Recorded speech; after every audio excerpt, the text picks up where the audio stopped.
Welcome to Through the Fire with Angelina Paul, a space where every story matters, every voice is honored, and no journey is left untold. Let's journey together through the flames, uncovering the beauty of redemption, restoration, and the unbreakable human spirit.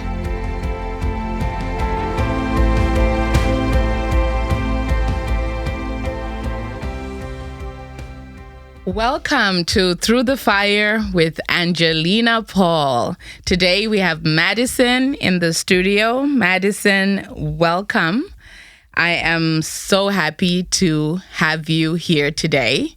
We have prepared and we have looked forward together to this moment that we're going to have today.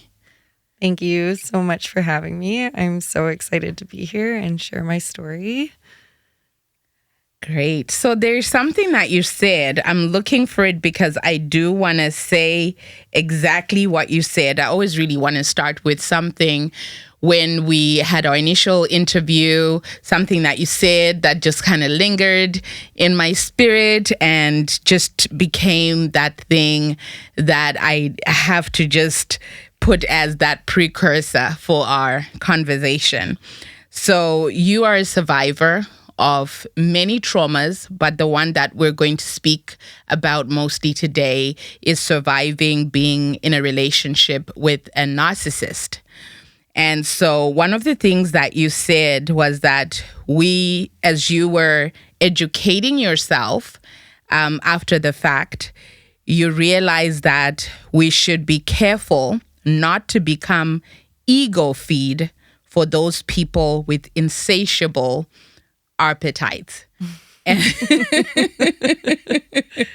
true. And so I'm setting the parameters for this conversation today. And I'm saying that as we go through your story, we are all to try and recognize areas in our lives where we have been that ego feed for people who are not necessarily healthy for us to retain in our lives. So that's my precursor. And it made me really think that for myself, I want to ensure that I'm not living my life codependent on anyone and feeding into anybody's ego. My goal to always remain being true to myself, being authentic, and ensuring that I don't dim the light that I'm meant to shine. Right? So for you, when you hear that statement that you had said that, what does that mean to you? To me, it just means that for people with strong personality types or, such vast trauma that it becomes this personality of destruction and a need for validation. Yeah. They prey on people who have empathetic traits, who it's usually an empath narcissist relationship, right? And it's because the empath is so self-sacrificing and they will give and give and give in order to give the narcissist that grandiose sense of validation that they seek and they crave. And I think a big part of it for me was recognizing that my empathy doesn't make me weak. Right. It's just a matter of trying to educate myself and equip myself with the tools of awareness so that I'm not putting myself in situations or attracting like a moth to a flame, attracting these black holes of humans towards me. A great term I heard for them once is soulless egos. Yeah. Because they have this capability to just hurt with no remorse and no regret, and they do it at a cost of self-gain. Yeah. They'll, and it comes in so many different forms. And I think it's just really, really important to be aware of the tactics and the tools and, even the faults within being an empath. I'm not saying that it's bad to be an empath. Like it's a great thing. It's a beautiful thing. Our empathy is what makes us, human. But it can make us vulnerable. And it's really important to just make sure we kind of get our armor up when we are those soft, squishy people inside. I love that you said that empathy is not a weakness. That is really, really powerful, because I know that as our conversation develops and you identifying yourself that you are an empath as well, it's going to bring more to light why that statement is very important, that being empathetic is not a weakness.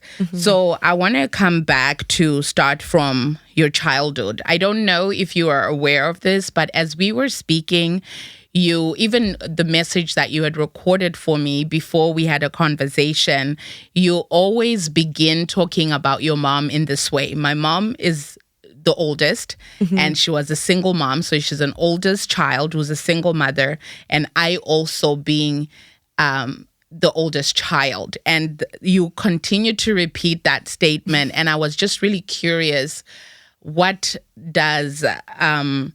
did that mean for you in terms of relationship with your mom? You knowing that she's an oldest child and now she's a single mom, and I also am an oldest child. So I'm just wondering how that affected you.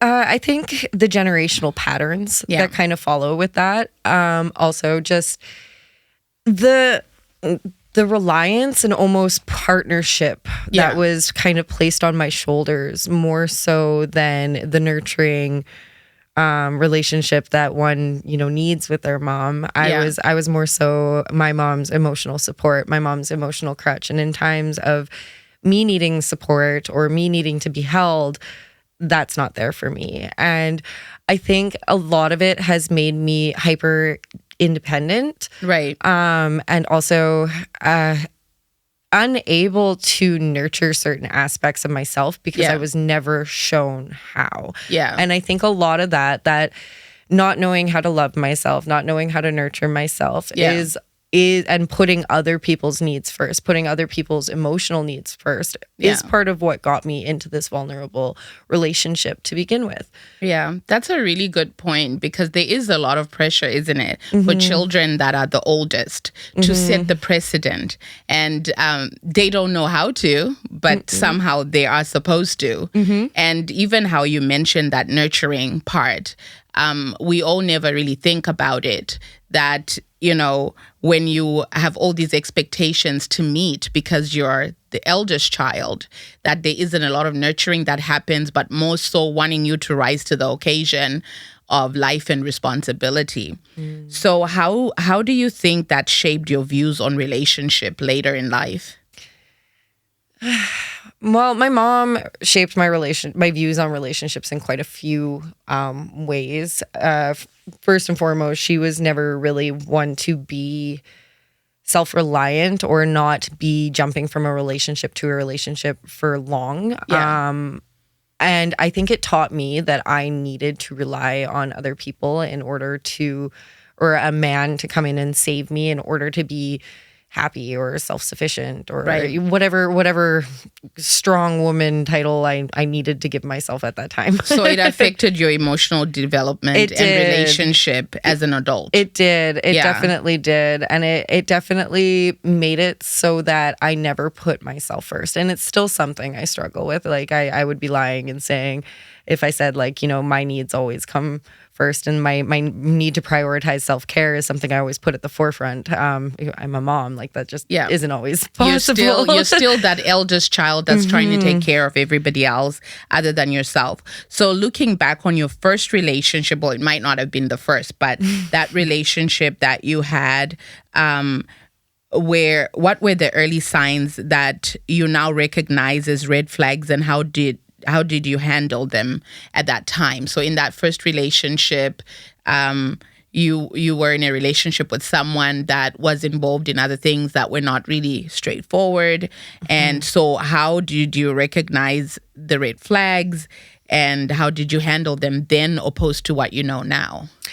See, back then I was so young. I was only 20. And the person that I was in a relationship with was really good at hiding the extent of their issues.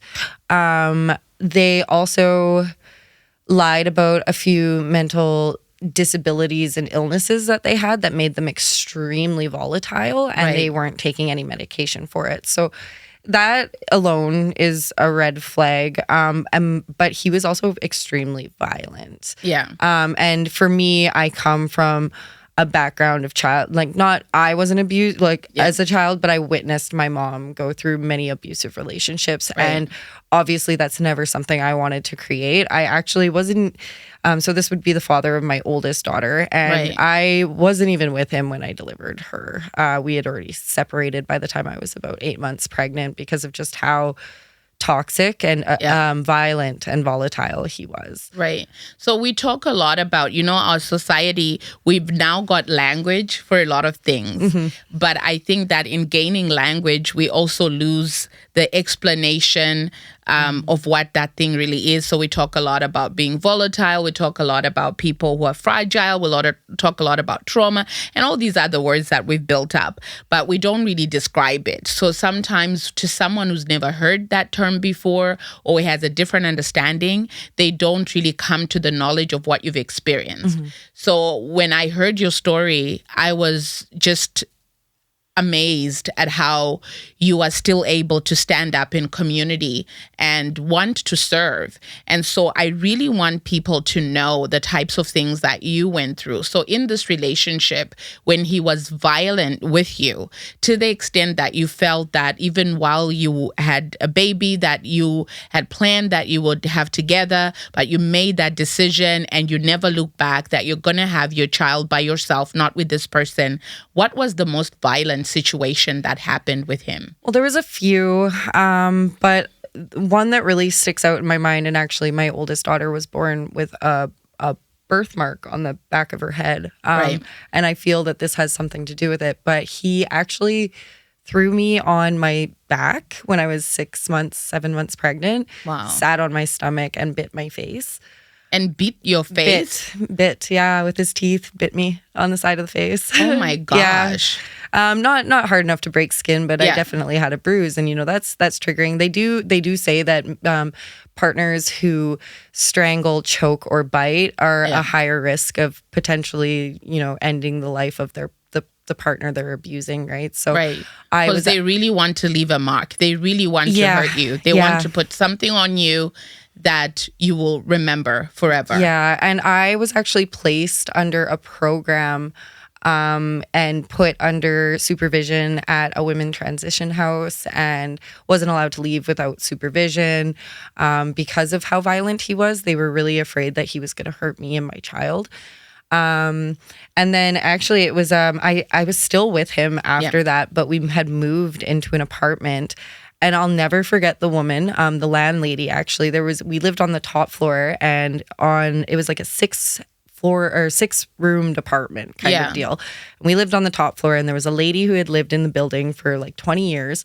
And she heard me and him fighting one morning. And one of the rules of us moving into they had in their lease agreement that there was no domestic violence in this home. And so this lady downstairs had contacted the landlord, and the landlord came to pick up the rent, and she took the rent, looked at me. At the time, my first baby daddy was, pouting in the bathroom or something. Yeah. He wasn't in the room. And she looked at me and she's like, "You need to leave." Yeah. She's like, she gave me $200 out of the rent he had just paid, and she drove me to my friend's house. And that was the next time I went to his place was with his mom to go and pick up me and my baby's stuff. And he had destroyed my nursery. Oh my gosh. So in a fit of rage, you've left. He wasn't expecting this, and he just destroys your baby's nursery. Yeah. Like, that's his way of responding to that. So the bruise that's on your daughter that you believe is from this time that he's throwing you to the ground. When you look at your daughter and you see that bruise, even up to today, what does it remind you in terms of your life, where you've been and where you're going? It reminds me of everything that me and her have overcome together. She's she's 10, almost 11 now. So she, thinks I'm not cool, but she's also kind of like my little best friend. Yeah. And for me, I don't think she understands like the sentiment of how much we have grown together. Like we were actual babies together. Yeah. And I know when she's 20 years old, she will understand that. Yeah. Because she'll be like, oh, I'm the age that my mom was when she had me. Yeah. Kind of thing. But right now she doesn't quite understand that. And it's like, it makes me well up with tears and pride because there's a few statistics that I should have become that I didn't. Yeah, you and your daughter shouldn't be here. It could be on the street. Exactly. So many situations. She could be in foster care. There's so many things. Yeah. Yeah. Was this your first relationship coming out of your parents' home? Like, had you had other relationships before? I had other relationships. But this was like the first serious one. This was the first one that I had a child with. Right. I had, like my high school boyfriend. He was equally toxic. I used to firmly believe that I had a loser magnet attached to me, but then and a lot of women believe that, right? Yeah, but then you realize we're putting the blame on ourselves. It's my fault. I'm the one who's attracting these horrible men. I mean, and I don't necessarily disagree with, like, it's nobody's fault. Nobody deserves to be abused, but it is part of what we are putting out. Like, it's part of our worthiness wound. Yeah. It's part of how we value ourselves, that we keep putting ourselves in these relationships. And to be fair, like a lot of not high functioning, but like grandiose or covert narcissists, they hide it so well that you would never know until they get you pregnant, until they marry you, until the mask they feel safe enough to reveal that mask for you. Like, for example, and we'll get here later, but my second relationship with my narcissistic abuser, his mask I didn't even realize it had come off until I had been with him for 4 years. Oh my God. Mm-hmm. So there's a lot of grooming. Yes. There's a lot of grooming that happens. Yes. So since we've gone there, so you've moved out, you are in this apartment, an angel comes and sees that something is wrong, doesn't even ask you to explain anything, hands you $200 off of the rent you just paid, paves a way for you to leave this man. You leave, you don't turn back, and you have your daughter. How do you end up in this next relationship with this man who is a grandiose narcissist? Plenty of fish. So I don't do dating How do sites. you leave all the other men No, and land with this so one? I was really lost after all of that, obviously, and traumatized. Yeah, and traumatized because you had expectations. Yeah. You were gonna have a baby together, and you're gonna have this wonderful life together, and then this didn't happen. And and it's a different. I do believe that all abusers are to some degree a narcissist. Because like, how can you hurt somebody like that and not feel any sort of remorse, right? Yeah. And I feel like my first relationship with an abusive person like that was a very like not as obvious, like narcissism, like more of a, I don't know how to say this, like a less calculated, more he's just big dumb, more than smart, so it was like less tactical, it was more aggressive, right? So a person who just didn't really know how to handle his emotions, how to process things and communicate well. Exactly. Not necessarily that he was someone who was looking to isolate you and imprison you in some way he's just a very wounded individual, and I truly hope that he heals on his journey. Yeah, that's a good point to make, because also, we are in a society that is full of labels, because like I said earlier, we seek to define everything, to have a term for everything.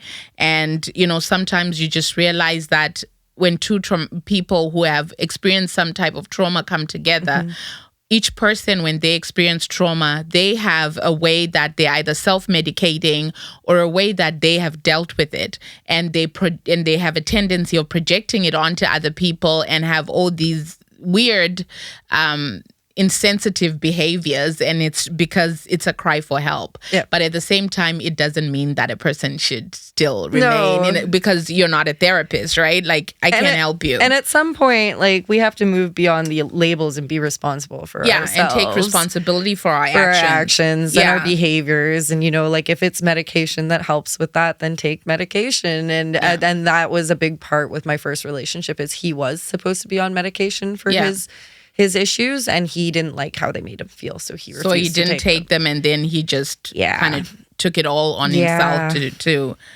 to act right. Yeah. Okay. Yeah. So now we're in this second relationship. You describe this very romantic start with this man. Yeah. That he just made you feel like this is the most perfect relationship. This is where we should be. God has brought us together, and this is so. Tell me about that initial experience when you're meeting this guy. His whole demeanor was, he was a very well-to-do, professional kind of person. He was working in the black market of cannabis before the whole legalization aspect. So he was like running dispensaries and very, very, very professional, well-to-do. Yeah. He, even on his like Plenty of Fish, when we started talking, he said that he really, his values. Plenty of Fish is a website. I actually thought you were it's a just dating- joking no, earlier. it's a dating website. And now it's like coming to my mind. I'm like, no, I've heard that term before. So Plenty of Fish.com. This is like 10 years ago. Okay. I'm sure there's better dating websites. I still think though, like, I met my husband online. So you know I'm coming from a good place. Yeah, no, of course. I'm not saying anything against it, you know. Because we're here together all these years later, 2 kids later. I appreciate this site. But I would think that when a website says Plenty of Fish, that's like a red flag right there. Yeah, no, the whole website is a red flag.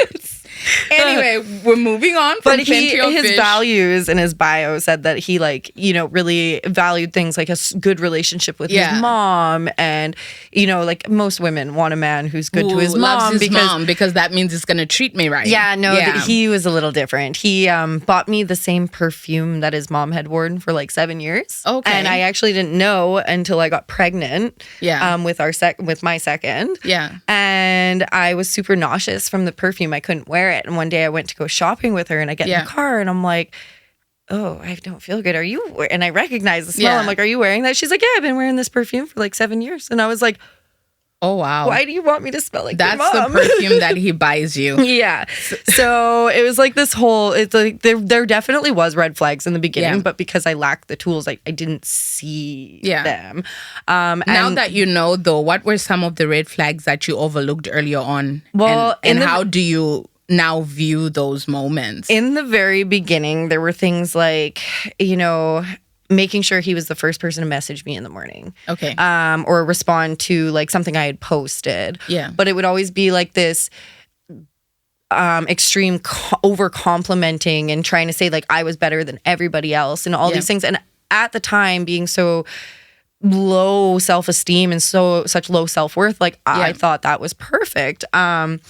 And then there would be, you know, like when we first started actually having an intimate relationship, because it didn't start off as intimate. I actually just moved in with him as a roommate. Yeah. And then we started being romantic. And then about 4 months after I moved in with him was around the time that our relationship had developed. I had discovered I was pregnant. Yeah. And there was like, you know, he did a lot of things like washing my hair and then having these like intense moments where I'd be talking about my traumas or the things that like really gave me, you know, my soul like a spark, or like the people I really genuinely loved, like my grandparents and my relationship with my spiritual views and things like that. And he would intently listen to me. Yeah. But like do this slow blink and be like, and like for somebody who was used to dating like my first baby daddy, like I was like, wow, this is amazing. Like this man must really care. He's listening to me. And it wasn't until years later when I was like dissecting like what happened in this relationship. How did I end up here? Yeah, I realized he was studying me. Yeah. Because all of the things that I had disclosed to him in those first few weeks of us like getting to know each other were eventually things that he had later used to isolate my relationships with people or kind of like manipulate. It was weird how it happened. It was like the thoughts in my brain slowly just were no longer mine. And it was like he would slowly integrate these little ideas and concepts about the people around me that would kind of, I'd be like, I kind of don't like when they do that. And then eventually it'd just be like, no, I'm just not. They'd do one little thing and I'd be like, I can't. You don't want to be in relationship with them anymore. Yeah, and eventually I had no one. So he was collecting intel at the beginning, and you thought, so I'm trying. What I want to do is, for that person who's listening, we're not saying that if a man is intently listening to you, paying attention, but you having gone through what you've gone through now, there were things that were happening within that time of sharing that you were not seeing as anything that is strange. As anything that was threatening. I thought that he was just he's paying attention. He cares. He's being a deep listener. He's, and it was things like, my relationship with my grandparents was always so important to me. And that ended up being one of the most, one of the first and hardest relationships that I allowed him to take from me. Right. Can you tell me how he used the information that you shared at the beginning when you are, he's love bombing you and you are just sharing your heart about the people who are important to you? You talk to him about your grandparents. How does he turn around and use that against you and then isolate you completely, specifically from your grandmother, whom you say you had such an incredible relationship with? So with like people like my mom or my brother and sister, he would take things like, I would disclose to him how my mom had struggled with alcohol addiction growing up. Yeah. And he later, like this was when he, his mask came off and everything, he would tell me like, oh, you're going to be nothing but a drunk on a bar stool, just like your mom, and like berate me and tell me that I wouldn't go anywhere. Or like when my grandma passed away, he told me like she deserved to pass away. But it was the way that he infiltrated my relationship with my grandma and kind of got under the skin of that was, my grandfather got cancer. And because we worked in cannabis, we were trying to help him with cancer. Yeah. And I didn't know because I don't work in cannabis. I don't know what it sells for. I don't know any of that stuff. He was selling these suppositories to my grandfather for a very high cost, and they were very bad quality, and they were melting before he could use them because they were coconut oil and room temperature, it melts, right? So my grandma was trying to defend my grandpa and trying to get her money back and everything. And my grandparents were quite well off. So I think my ex-husband just kind of saw them as a cash cow. Yeah. And it caused a big wedge between me and my grandma for sure, especially when he died. A lot of my family kind of made me feel like I didn't do enough to help him. Yeah. But then I later found out, like, this is just toxic family things, but I later found out that my grandpa had actually chosen to do the assisted suicide for his cancers. So like I, had anger there too, because it was like, you guys all Is that how your grandfather transitioned? Yeah. Okay. Yeah. So he opted for assisted suicide, and now your family blames you. Yeah. Or I felt like they did. Or you felt that they blamed you because you had this opportunity with your ex-husband to help him, but your ex-husband turned it into a manipulative relationship where he was manipulating your grandfather for money. Yes. And it really, that was like kind of the start of it all. Yeah. And then after I had my youngest, I had really bad postpartum. Yeah. And he and the roommate we had at the time were messaging my grandma and trying to like tell her to be like, can you tell Maddie she needs to go to the hospital because we're worried about her you need to say that you're worried about her mental health. And my grandma would message them back and be like, I'm not going to lie for whatever weird game you're playing with my granddaughter. And my grandma would message me and be like, I don't think whatever's going on in that house is not safe for you, and it's not safe for those girls. She's like, I watched your mom do this to you kids. Like, I'm not going to watch you do this to your kids. And like, I believed the person I was with over the woman who had loved me my entire whole life. you know? So they are trying to come up with this thing where they're saying that your mental health is compromised. Yes. You are pregnant and they are wanting to use your grandmother because they know the influence she has on you to have you believe that in fact they're telling the truth and for you to go seek medical attention for whatever it is they were saying was the medical condition. And so you tell the story that he actually then coaches you when you finally have decided that you're going to go and seek help. He coaches you on what you should tell the medical professionals that would help you.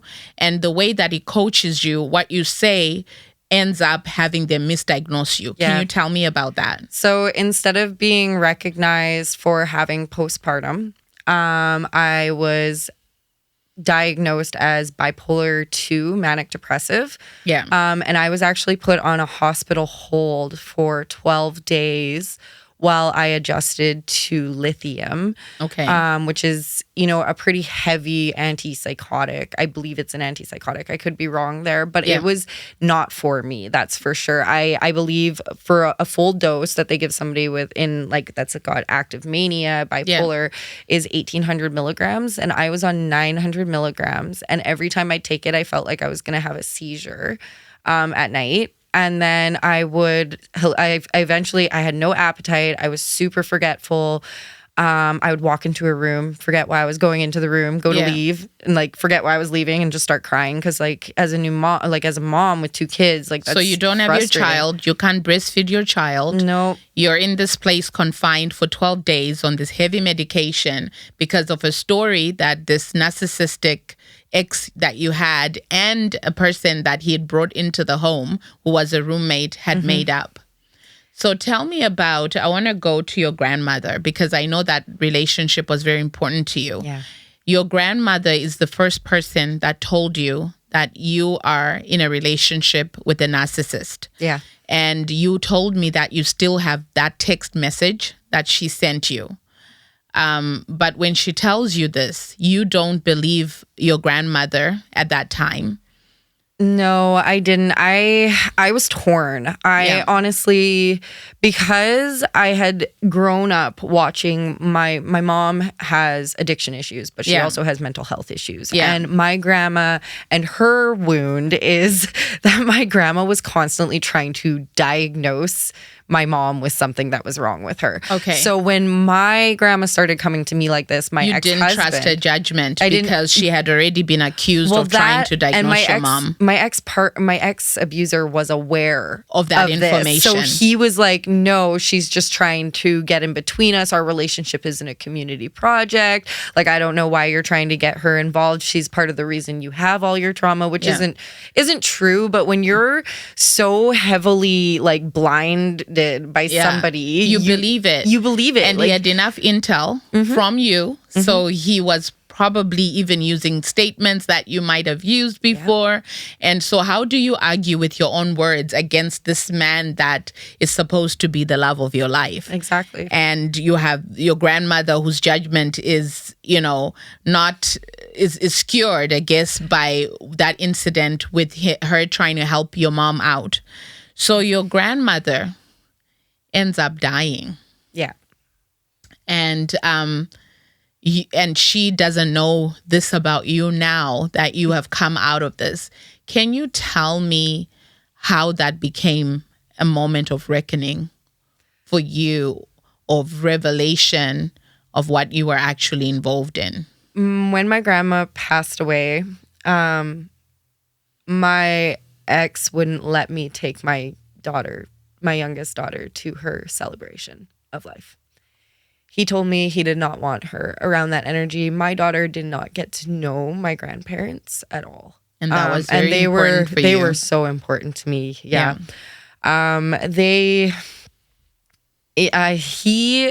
go to your grandmother's funeral by yourself? I actually took my oldest. Your oldest daughter. And his dad drove me. His dad, I love his dad, but his dad is Again, one of those Yeah. relationships I couldn't maintain after because it was just causing us both so much suffering. Right. So you and your oldest go to the funeral, and your current your partner at the time, the one who's the narcissist, doesn't come with you. No. And tells you that you can't take his daughter. Yeah. And so how are you feeling at this time? Like, what's going through your mind? I was angry. I was so angry, and my whole family was angry. And then, of course, I have that guilt because I can't argue with this person. He'll make my life hell. He's already been kind of making it hell since my grandma had passed away, he was saying hurtful things about her. He was telling me that like I wasn't going to amount to anything without his support. And he, like if I wanted to be a part of my family, I was never going to go anywhere. And that's pretty hard to hear from the person that you're supposed to be building a life with. Yeah. So you are going to your grandmother's funeral, because I'm trying to think of this, that you're going to your grandmother's funeral. You carry the burden of feeling that your family holds you responsible to some extent for the passing of your grandfather. And the issue with the money that had happened had never been resolved. So this man pretty much got away with robbing your family. Yeah. He doesn't support you in any way. And you have to leave your child with him, the child that he had caused you to be separated from for 12 days on lithium, because they made up a story that you believed and repeated to the medical professionals that were trying to help you. So at this point, my thought is there's all these things that are just an accumulation, one after the other. And at the very least, what you could get is some sort of empathy for a woman that meant so much to you, and your relationship had been severed because of the things that he had said or suggested. And so what are you thinking at that point? This is my time to leave. Grandma told me the truth. Are you reading her message? What's going on in this car as you're going to your grandmother's funeral? You'd think it would have been. But no. But you were going to go there and come back home to your man. Well, I didn't want to go back. But the thing is I couldn't leave my other daughter. Yeah. I had to go back for her. And I was supposed to spend the entire time at my grandma's celebration of life. And I was hoping that me and my oldest could stay there. Yeah. He called me about partway through having a tantrum and demanding that his dad drive me back early. So I didn't even get to spend for the entire duration. And it was within those that was in January 2019 that we had that celebration of life. My grandma passed away December 2018. And it was like from January to June was the unraveling of everything. Every day he would hide things that were like dangerous for the kids to get into, like cannabis related. Right. So what you're saying is after the passing of your grandmother, you didn't get time to grieve. No. But the feeling that I get from what you shared is as though your grandmother became this angel of light and then things started to really, like the truth started to show itself. So I want to talk about a few incidents. So tell me about the one that you were going to talk about where he's hiding things and then he's blaming you. Okay, so he had this cannabis pen for smoking cannabis extracts. And obviously those things cannot be within reach of children. Yeah. And he misplaced it. And I think it was like, honestly, because they play these games. They play these games to get you to react. So they constantly can make you have you on your toes. Yes. Trying to figure something out, solve something. And constantly blaming yourself for I'll never things. forget it, because this was the first day and I've heard other women say this and other people who have been through abuse say this, but this was the first day I ever saw his eyes go black.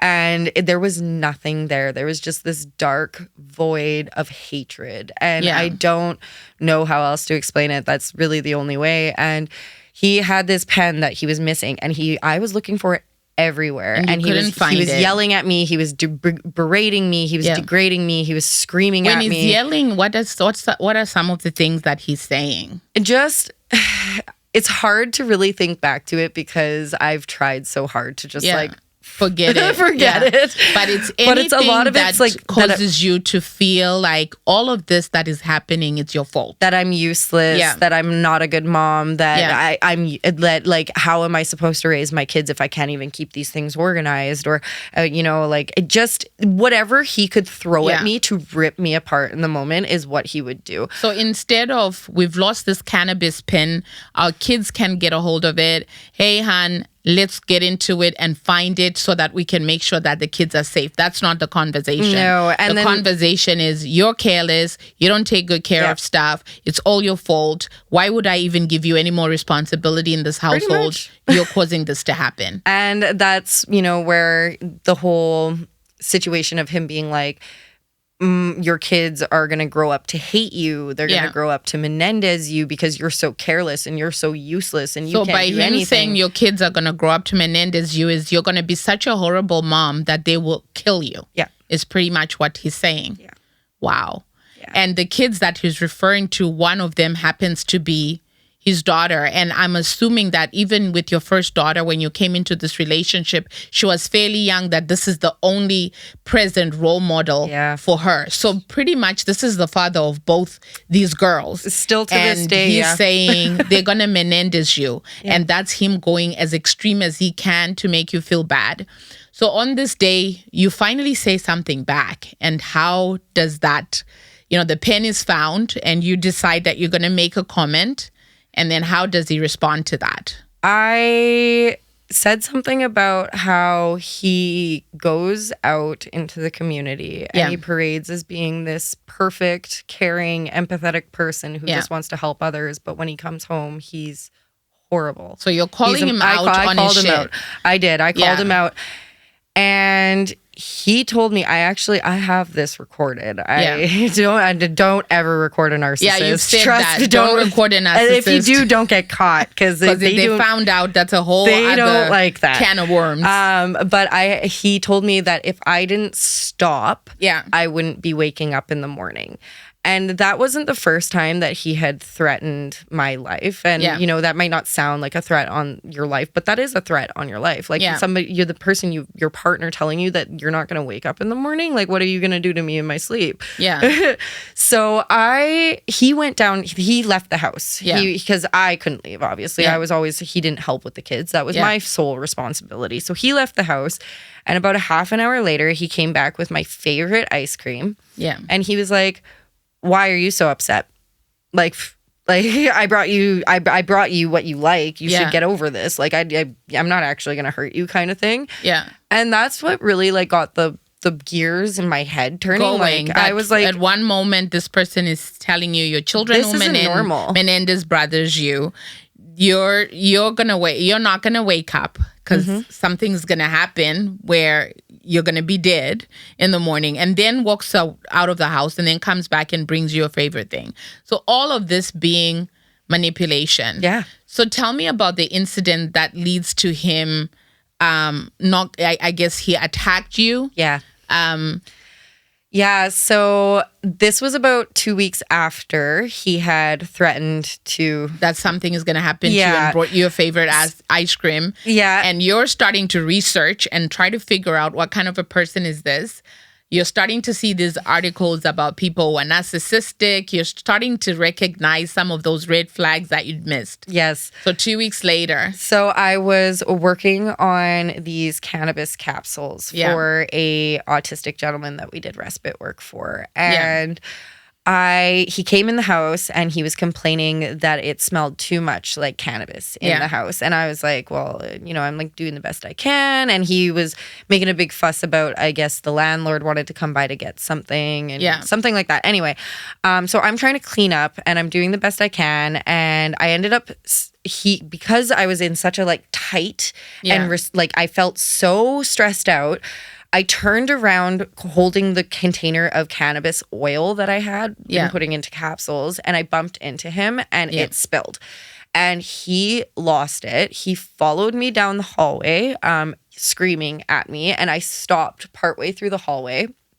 At this point, he had put his forehead to my head, which I later learned is a term called brow bashing, which is used to like dominate and be like extremely aggressive towards somebody. Okay. But he put his forehead against my forehead and was screaming into my face. And then that caused me to knock the thermostat off the wall. Yeah. And of course, he was screaming at me to fix that. And while he had his head in my face, I had like maybe an inch of wiggle room between my head and the wall. So I pulled my head back and I went forward and I headbutted him as hard as I could. And his eyebrows split open and I ran out of the house. Actually, prior to all of that, I totally forgot about this, but he actually strangled me before I even headbutted him and all of that. He had strangled me in front of my oldest. My youngest was in the bath, so she didn't see anything. He never did stuff like this in front of his daughter. He always did it in front of your oldest because it's not his daughter. Yeah, exactly. So on this day, just because of this whole, the house smells like cannabis, you end up in this position where you're cornered and he strangles you. Yeah. He didn't quite, it wasn't like with his hands. Yeah. But he came up behind me and he picked me up with his like elbow. Yeah. Pretty much, and squeezed until I saw stars. I collapsed on the floor, and when I kind of like came to, like I didn't fully pass out, but when I came to, my at the time 5-year-old was screaming. Wow. And then she watched all this watched all of it happen. And then shortly after that, is like, you know, he followed me down the hallway and we were arguing. He started brow bashing me. I headbutted him. I ran out of the house and I called the police. Yeah.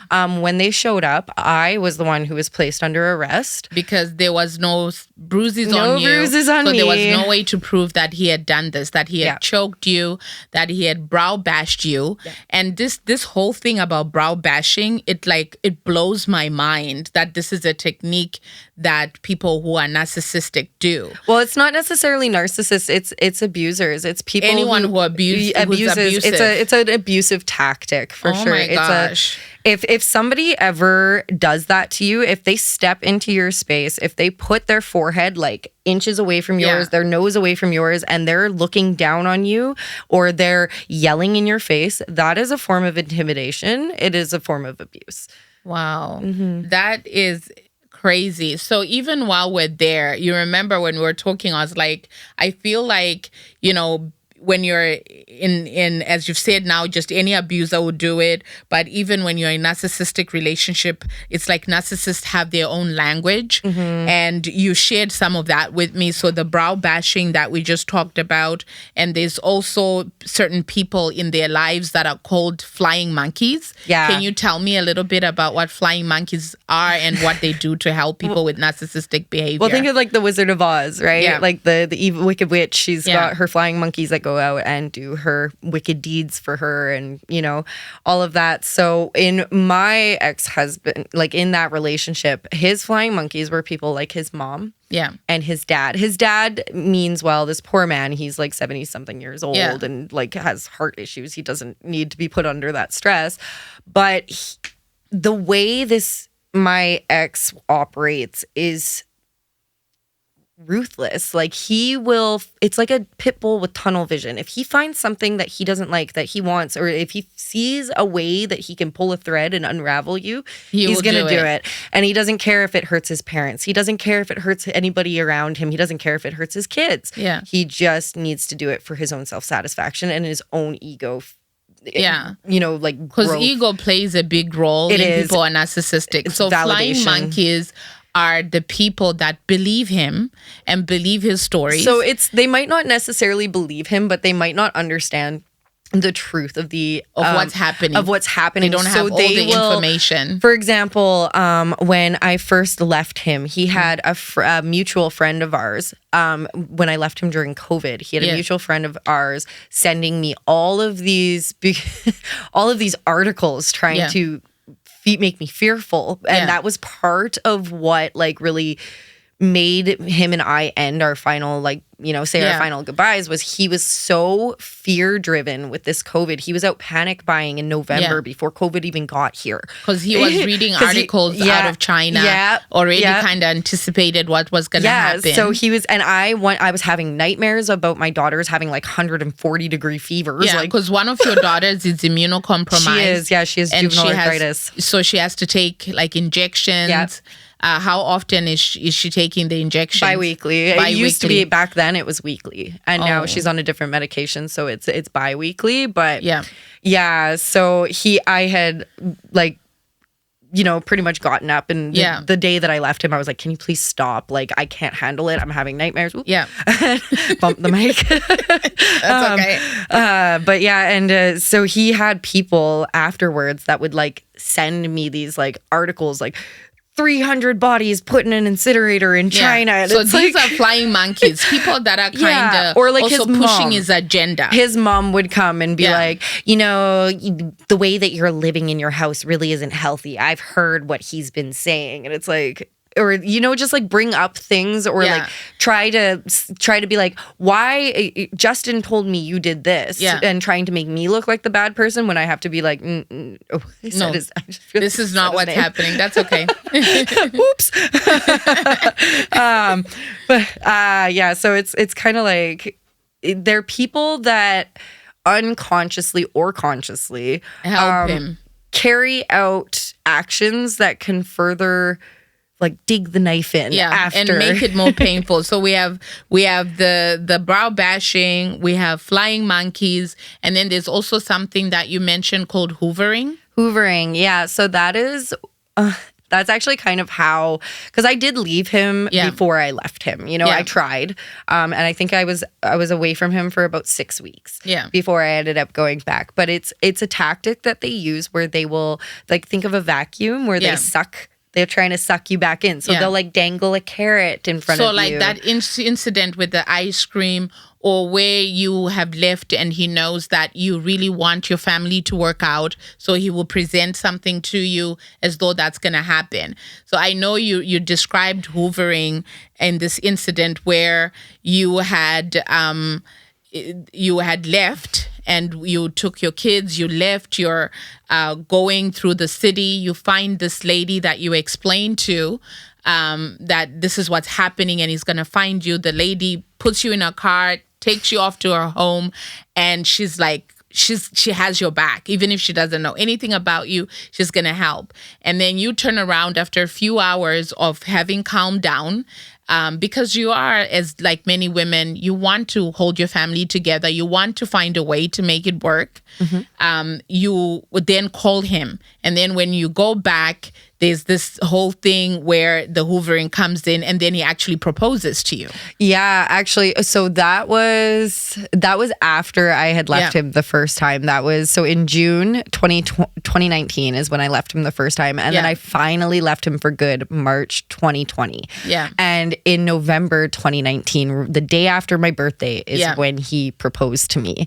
And it was, when I first got back together with him. So I left him in June. Yeah. And then by September, him and I were like kind of back together, trying to work things out. Yeah. And he was really good. Like, he was taking the kids, my oldest, to school, and he was making it like he was helping out with housework, and he was actually getting up with the kids. And, and before that, he would lay in bed until 10 o'clock and say that his Crohn's made it so he couldn't get out of bed. And now that, we're not together, he doesn't have any health issues. Yeah. Funny about that, hey? So he was the good guy, and then, he uses this technique, gets you back in, but as soon as you're in, he turns proposed. Around. Yeah, and that is a thing with narcissists, people with those kind of personality disorders, is they wear that mask so tightly, but then the minute that they get you pregnant, they know that they have you. They know that you're married or something like that. That's when... Now they have a hold on you. Now they know you can't get away easily. Wow, because you have to consider all these factors. So I wanted to just talk about a few things before we wrap up our episode today. Is I wanted you to just shed some light on what it is like to, right now you have a daughter, with this man. So it's not like he's ever going to be out of your life, but you've now come to learn all these things. You are aware of the red flags.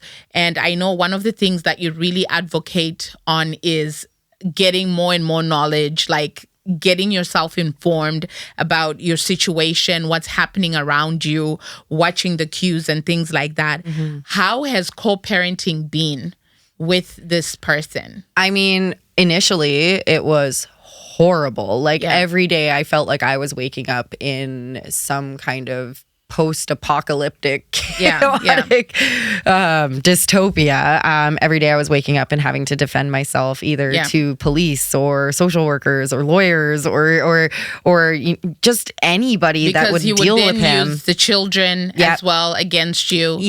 You told me of an incident where he would actually coach the children what to say. He did. And that caused you a lot of trouble where your children were actually taken in by social services. There was a lot. There's been, until you've had to sit there and defend yourself to a social worker about not doing sexual acts in front of your kids, because when your child has actually said that you have done that because they've been coached to say that. And then the social worker interviews your children and comes to you and is like, everything your 6-year-old said is verbatim what he put in his affidavit. It's quite apparent that she was coached. Like, no 6-year-old knows these terms on their own unless they're being directly exposed to it. And I even tried. Like, I went to the RCMP.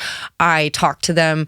I got to like the head of like child protective services through the RCMP, and I was like, how? And everything he was doing was in a gray area because he wasn't directly exposing the kids, but he was teaching them to say these things without understanding. And they were like, there's not really anything we can do. And that was the thing that I found the most frustrating is everything he did to hurt me was like operating in an area of like not being illegal. Where there wasn't anything that he could get arrested in. There's nothing they could do. Like, it's get wrong. In trouble for. They know it's wrong, but there's nothing they can do about it, you know, because he's not actually breaking a law. And it's like, where is the protection at that point? You know? That is really frustrating. So I'm glad to hear that in some ways the co-parenting works. I know you said to me, you kind of warn people beforehand when new people come into your life so that they are aware of who you're co-parenting with. Thankfully, because I did, and anybody who's going through a situation like this with who has to co-parent with somebody this difficult, I just got to say, please advocate for yourself, no matter how defeating it gets. Never stop telling your truth. Always take the high road, no matter how much they take the low. And just advocate for yourself, because it took me 3 years. I had to go through 4 different social workers before I had one who finally saw what was happening and was like, this is not okay. But eventually the social workers helped me. Them and their lawyers helped me get him a court-ordered forensic psychologist. And he had to do a bunch of counseling with that forensic psychologist, and he also had to do courses around coercive control. I'm not sure if it actually helped him. However, he's a lot better to me now. Like I've heard through the grapevine, through like girlfriends he's dated that have broken up with him. He's still awful about me behind my back, but I think he knows that he's the boy who cried wolf. He can't go to the police and make up these lies about me. He can't go to the social workers. The judges in this town won't. All the channels. Nobody's going to listen to manipulate you. Yeah, exactly. So even though you are there now, this is quite an extraordinary journey. And I do really want to honor your authenticity in sharing all of these things. There's so many things that to me are just like so mind-boggling. Oh, and there's so much more. We could probably do another hour and a half. I keep saying it now that I think we need to have it through the fire after the cameras are off to continue the dialogue, because honestly there is so much more in this, and an hour is not enough to talk about all the things that you have learned, where you have grown. I know that now even what I wanted to ask is, how have you been able to find healing and to be on the path that you are on now, where you are starting to find yourself? I had to find grace for myself. Yeah. I had to really forgive myself for being that vulnerable person that got into a relationship and exposed my kids to all these elements that I never wanted for any of us. And repeating cycles that I promised I would never repeat. But you have to be gentle with yourself. So be gentle. You have to, because and be gracious with yourself. Your mind is a complete war zone afterwards, and you have very little self-respect, self-worth, self-value. And it's really hard to see the light at the end of that tunnel. Yeah. But I know you mentioned that for you, you realize that sometimes the voice in your head is not your voice. Yeah, and I the still beliefs have that. you have, they're not your beliefs. I've been away from this man for 4 going on 5 years now, and I still have thoughts that are like kind of pretentious and judgmental about, like, especially when it comes to cannabis and just certain things. Yeah. And I'll say things and I'll be like, that's not what I think. That's not me. That's not me. That's the lingering whisper of his voice in my head still. Wow. Incredible that another human can impact another one in this way. But it's a slow, I don't know what the word is. It's like they slowly infiltrate your brain, and you don't, before you even realize what's happened, your thoughts aren't your own. It's wild, and it's so it can be very defeating, and it can be very isolating. And I just hope, if anything, by me sharing this, I can, inspire anybody going through this, that it's not as dark. It doesn't stay dark forever. It is dark, but it doesn't stay dark. It doesn't stay dark. And so I want to end here because this is a statement that you said, and it's good that you just said it doesn't stay dark. A statement that you said that I just want to give to everyone today is that you will find light in the darkness. Thank you for being here today, Maddison. Thank you so much for having me, Angelina.